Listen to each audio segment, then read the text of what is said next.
prices has pushed down prices at the pump, but here in Korea, they haven't been falling as quickly as local drivers would like. According to the Korean National Oil Corporation, the average price of gasoline for December stood at around $1.22 per liter, down 38 cents compared to last year. But here's the catch. In the same period, Dubai crude prices, which account for a majority of Korea's imports, dropped to about $35 a barrel this month from over $60 a year ago. Simply put, while global oil prices fell by more than 40%, gasoline in Korea dropped by just over 10%. So why the big difference? Experts point to a string of taxes levied on fuel. Before tax, gasoline is currently priced at just over 501, or roughly. In California may start learning about Imperial Japan's enforcement of women into sex slavery before and during World War II. In a draft framework for the state's 2017 public school curriculum, the California Department of Education has proposed to add the topic in its history and social science lessons. Now, if adopted, it will be the first time the issue has been included in the American school education. Our Kwon Jang-ho brings us the details. The California Department of Education has proposed teaching its high school students about the issue of Japan's wartime sexual slavery.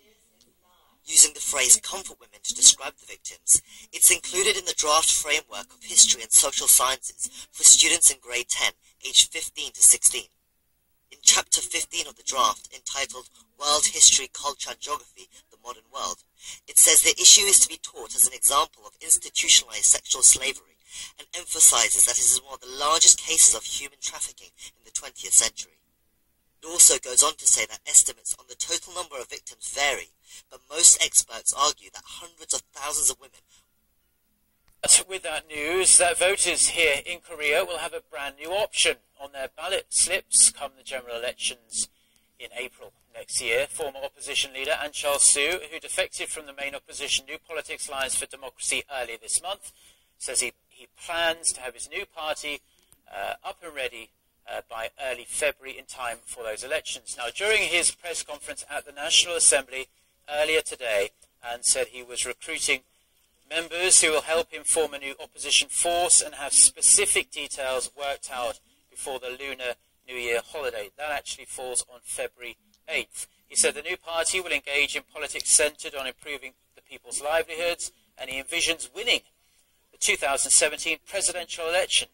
Ahn Cheol-soo defected from the NPAD on December 13th when negotiations with the party leader Moon Jae-in over a leadership change fell through. 3 NPAD lawmakers have since followed him out of the party with the possibility, perhaps, of more to come.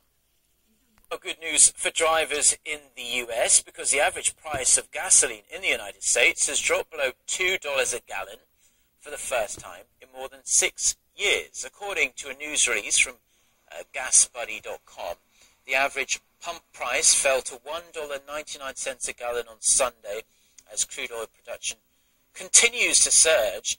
The figure compares with an average price of $2.44 a year ago. Now, the main reason for the decline has been attributed to overproduction coupled with lower seasonal demand. Crude oil has tumbled approximately 60% compared to June 2014 as global supply continues to far outpace demand. Industry watchers say oil prices are poised to remain low until next year at least. To our Sunday evening edition of Arirang News, I'm Daniel Chen. It's a big day on the nation's trade front today. Trade barriers between Korea and China as well as Vietnam and New Zealand were scrapped, plus another round of tariff cuts is due on January 1st. Kim Min-ji starts us off with changes that could help boost the Korean economy. Korea's free trade agreement with China took effect on Sunday, along with separate trade pacts with Vietnam and New Zealand. According to the Trade Ministry, the pacts are expected to lift Korea's GDP by 1% in the next 10 years.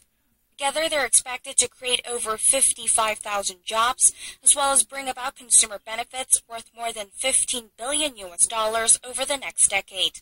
The trade pacts will also likely boost exports by $5 billion per year, with the trade surplus also jumping around $600 million annually.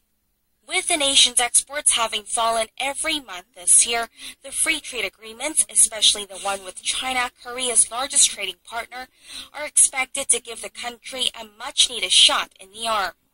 An FTA with the largest trading partner will provide a breakthrough for the Korean exports generally. There will be industries that will go through difficulties, but largely many industries will benefit. China will immediately eliminate tariffs on more than 950 items, while New Zealand will cut import duties on over 2,000 goods. China will also lower duties on almost 5,800 items, while Vietnam will do the same for some 270 products, and New Zealand over 1,000 goods. On top of that, the ministry says the opening of the service markets in the three countries will likely create more business opportunities for Korean companies, especially in the entertainment, environmental management, and construction sectors. And to maximize the benefits of the trade deals, the government plans to offer systematic assistance to local companies so they can make inroads into the three countries. 김민지, 아리랑 뉴스.